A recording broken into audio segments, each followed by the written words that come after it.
안녕하세요, 원장님. 환자들과 소통해 주시고 환자를 위해 힘써 주셔서 감사합니다. 저는 페이셜 인덱스가 80 근처인 남자입니다. 고등학생 때부터 얼굴이 남들보다 조금 짧은 게 저는 고민이었습니다. 턱폭이 좁아서 그런지 턱을 당기고 다니면 아래 턱살 때문에 얼굴이 조금 더 길어 보이게 되고요. 그럼 뭐 누구나 그렇죠. 실제 모습에서 보이는 인덱스는 그럭저럭인 것 같습니다. 아니, 짧다며 왜 인덱스가 그럭저럭이야?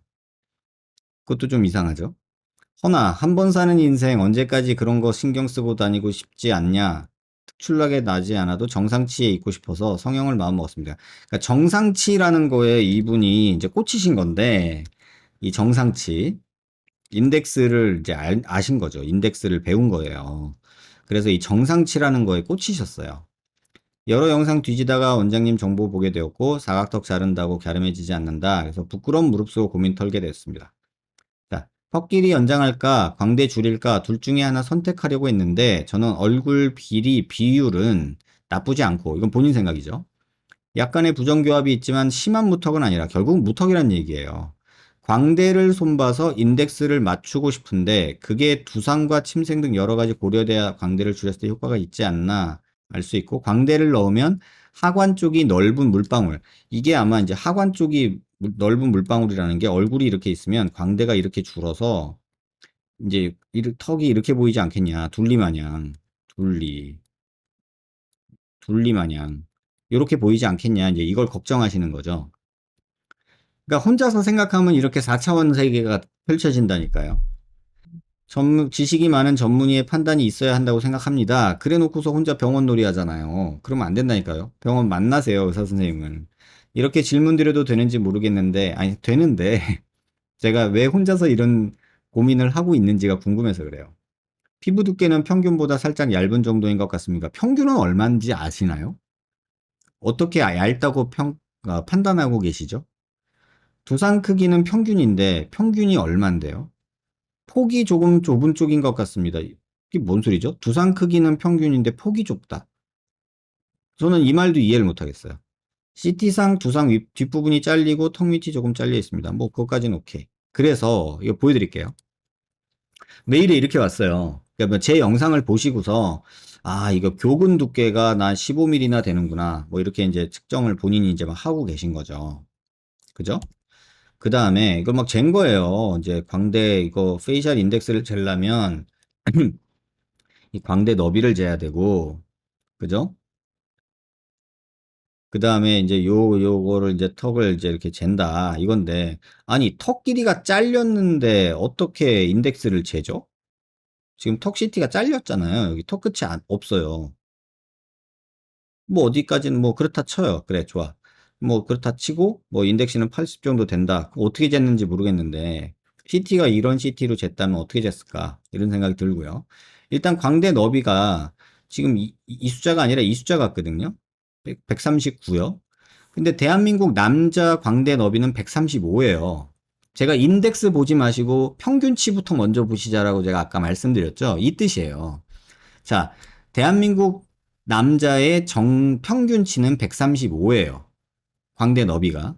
그 다음에 얼굴 길이, 이 페이셜 하이트라고 하는 거는 125예요. 125. 그러면 지금 측정된 게 112인데 턱끝이 잘렸으니까 정확하지 않죠? 그러면 지금 환자분이 광대가 정상치보다 불과 4mm밖에 안 큰 거죠? 근데 4mm 정도 큰 것 때문에 광대 수술을 한다? 조금 물음표가 있다는 얘기예요. 설사 여기가 막 1cm씩 크다 하더라도 저는 광대 수술 권하지 않는 경우도 있고요. 또는 이게 막 135 언저리인데도 불구하고 광대 수술을 권하는 경우도 있어요. 그러니까 이런 많은 변수들을 가지고 종합적으로 판단해야 되는데 인터넷에서 본 어떤 한 단어 또는 한 수치 이런 거에 여러분이 꽂히시면 엄청난 실수를 범하시게 돼요. 어쨌든 측정해 본 결과가 이렇다. 근데 평균치를 먼저 아셔야 된다. 인덱스 보지 마셔라. 평균치를 먼저 보고 그 다음에 인덱스 참고다. 그 다음에 피부 두께다. 그 다음에 침샘이니 근육이니 두상이니 관자놀이 지방이니 이런 것들을 측정을 하고 결정을 해야 된다는 거예요. 키도 봐야 되고요. 어깨 너비도 봐야 돼요. 이해되세요? 그걸 종합적으로 한 큐에 보는 게 전문가라는 사람의 몫이라고 저는 생각을 해요. 그리고 지금 이걸 보면 뭐 턱이 어느 정도는 남자니까 좀 있어 보이기는 하지만 잘 모르겠고요. 광대는 뭐 이렇게 있는데 뭐 광대 조금 나온 거는 같지만 뭐 아주 많이 크다는 생각은 안 들고요. 이건 CT상 찍을 때 턱이 잘려서 턱 끝은 지금 안 나오고요. 또 나름 이제 본 거 같고 두상 너비도 재셨는데 아니 이 뒤에 두상이 막 이렇게 있으면 어떡하려고 그래요. 이런 사람도 있거든요. 그러면 요 수치는 그러면 뭐 이거를 뭐 어떻게 하냐는 거죠. 답이 없잖아요. 정확한 수치가 아니고 추정치잖아요. 추정치. 이걸로 판단을 한다는 것 자체가 되게 위험하고요. 그 다음에 뭐 막 그런 것도 보셨어요. 이 콘다일 거리. 근데 이걸 보기 전에 또 봐야 되는 게 있거든요. 이런 사람은 볼 필요가 없어요. 자, 보세요. 옆모습이거든요.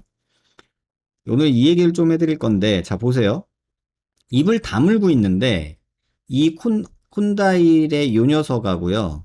이 뼈랑 거리를 잰다고 생각해 보세요, 여러분. 요 거리. 이게 의미가 있나요? 지금 이런 상황에서. 보통은요, 광대뼈가 이렇게 있다 치면, 콘다일이 하악에서 요렇게 가서 요렇게 있어요. 요렇게 가요. 이빨이 이렇게 있겠죠? 이렇게 사각턱이 있고. 요런 경우에는 빨간 거와 초록색의 요 거리를 재야 돼요. 요렇게 있을 때 요 거리를 재야 돼요. 그게 과교정 시 입을 못 벌리거나 하는 문제가 생기는 임핀지먼트라는 게 생기기 때문에. 근데 이런 경우는 콘다일이 발달한 경우가 아니잖아요. 그러면 이 경우는 의미가 없다는 얘기예요. 근데 또 여기서 이걸 또 굳이 재세요. 그럼 이게 12.4mm, 아, 난 됐다 넓어. 이렇게 얘기하시고 계신 건데, 잘못 잰 거예요. 왜 제가 이런 거 여러분이 하지 말라고 하냐면, 이거에 대해서 알려면 여러분이 기본적으로 3D 이미지에 대해서 아셔야 돼요. 이거, 올소그래픽 뷰라는 거랑 이 퍼스펙티브 뷰라는 걸 이해하셔야 돼요. 막, 뭐, 디자인 공부하시는 분들은 아실 거예요.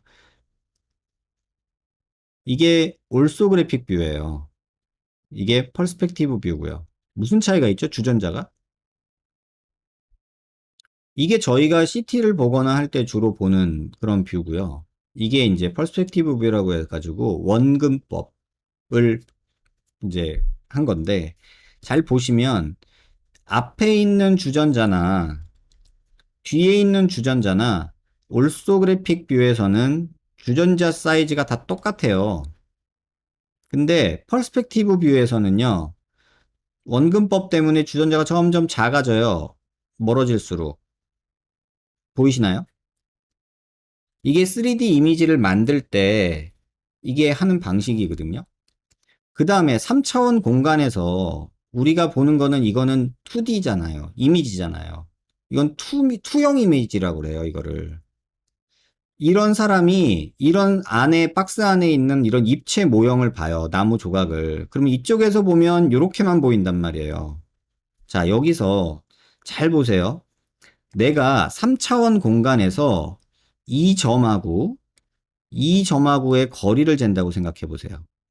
그러면 얘에서는 이게 이 거리로 나올 거예요. 이 앞에서 보는 면에서는.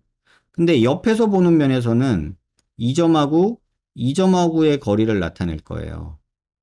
위에서 보면 이 점하고 이 점하고 거리를 나타낼 거예요. 실제 3차원 공간에서의 거리는 이렇게 정해져 있는데 보이는 시점에 따라서 거리 측정은 다 다르게 되는 거예요. 이게 이제 공간지각력이라는 건데 이걸 모르는 분들이 무지하게 많아요. 근데 이거 이해되죠? 자, 다시 한번 할게요. 이거 되게 중요한 거예요. 여러분이 CT 갖고서 거리를 잰다고 할 때 제일 중요한 게 이거거든요. 안에 좀 요 나무 보이시죠? 요 나무. 요렇게 나무를 세워놨어요. 그럼 이쪽에서 보면 요 면만 보이겠죠? 또 요쪽에서 보면 니은자로 보일 거고 요 꼭대기 탑뷰에서 보면은 이런 식으로 보일 거예요. 요 점하고 요 점하고의 거리를 잰다고 생각해 보자고요. 그러면 이쪽에 옆에서 보는 거에서는요.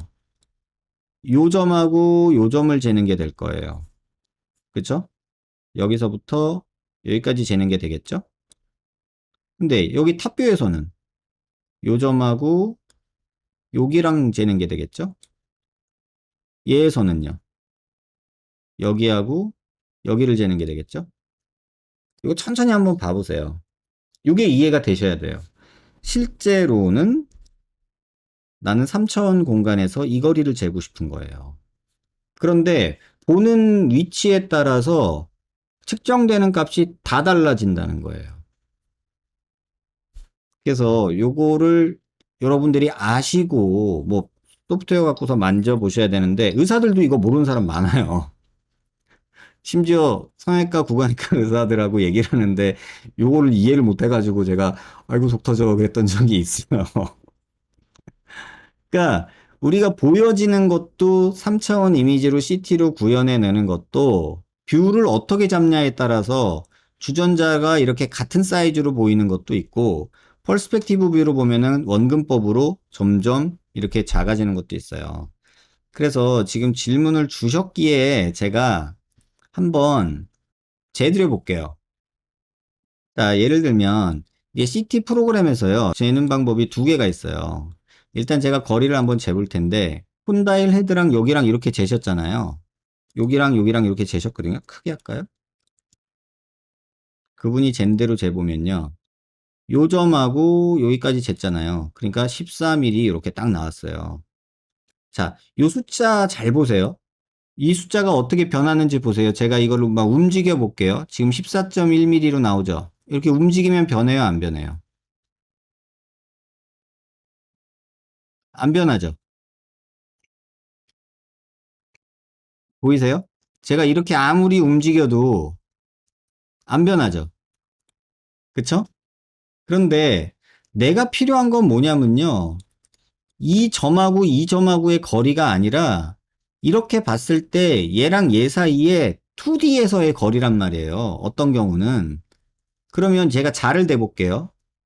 이게 한 칸이 1cm예요. 여기 보시면 10mm라고 나오거든요. 보이실래나? 여기 보이세요? 여기 10mm라고 나와요. 이게 한 칸이 1cm거든요. 그러면 이 뼈랑 이 광대랑의 거리는 이렇게 재보면 대략 한 10 몇 미리 되겠죠. 조금 축소해서 볼게요. 이렇게 보면 여기서 저까지 재면 한 15mm? 조금 안 되겠죠. 근데 내가 만약에 이걸 이렇게 재봐요. 이렇게 잰다면? 이렇게 잰다면 이건 몇 미리가 될까요? 10mm가 되겠죠. 이거는 이렇게 되면은 몇 미리가 되죠? 더 줄어들어요. 7mm가 되죠. 계속 바뀌어요. 6mm가 되죠. 자, 근데 아까 제가 여기서 이 빨간 점을 잴 때 이가 내가 아무리 돌려놔도 3차원 공간에서 재진 숫자이기 때문에 저거는 바뀌지 않아요. 근데 이거를 2D로 바꿀 수가 있어요. 내가 보는 관점에서. 이걸 프로젝션 한다 그래요. 그래서 여기 메뉴 보시면 프로젝트 투 2D라고 돼 있어요. 그러니까 그 메뉴를 누르면요. 지금 11.9하고 P자라고 나오잖아요. 그럼 내가 보는 각도에서의 2차원적인 거리가 나와요.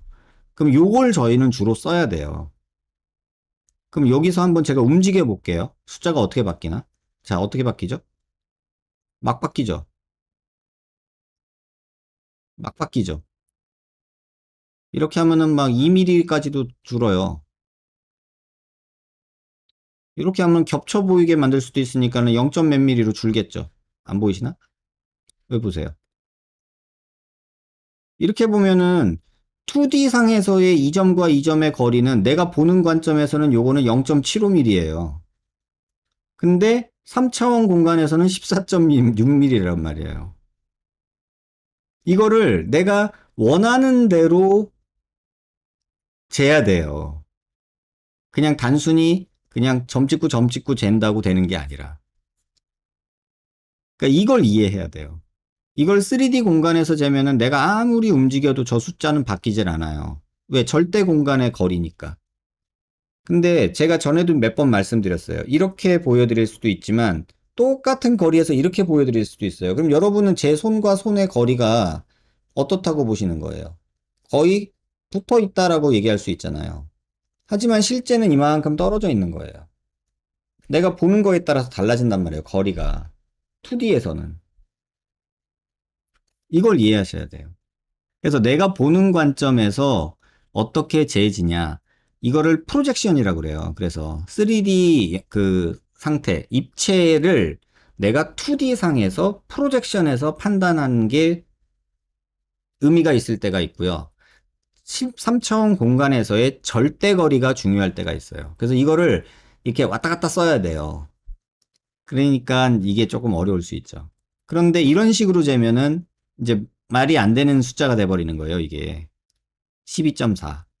그러면 실질적으로는 이 거리는 이렇게 떨어져 있는 거리, 2D 상에서의 거리는 의미가 없거든요. 왜냐면 얘네들이 겹쳐야지 의미가 있지. 겹치지 않는데 뭐 하려고 재요. 근데 이렇게 하고서 잰단 말이에요. 그래서 12.4 제가 또 그랬잖아요.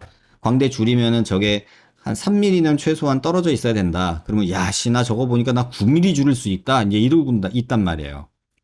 와, 난 12.4mm나 떨어져 있으니까 나 한 9mm 줄여도 돼. 막 이렇게 생각하겠죠. 근데 그런 게 아니라는 거예요. 이건 3차원 공간에서의 거리이기 때문에 실제로는 잴 필요도 없어요. 왜? 겹치지가 않는데? 얘랑 이렇게 가요. 그럼 부딪힐 것 같죠, 여러분? 근데 실제로 얘가 이렇게 있다고 생각해요. 아무리 가도 안 부딪혀요. 근데 요 길이를 재고 있는 거예요. 무슨 의미가 있어요?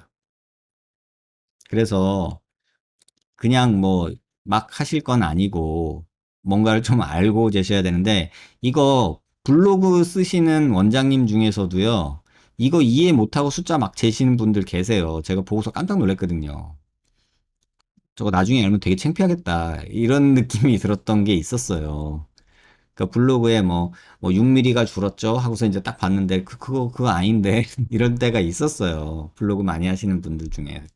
그래서 아 저거 아닌데 이랬던 적도 있었어요. 아무튼 요런 판단은 환자분이 직접 하시기보다는 전문의 선생님 직접 만나 뵙고 하세요. 본인이 어느 정도 요 정도 공부한 것까지는 대화하는 풀어가는데 굉장히 도움이 돼요. 근데 본인이 이런 것까지 측정해서 판단하기 시작하면 그때는 이제 의사놀이에 빠지게 돼요. 그러면 엄청나게 위험한 거예요.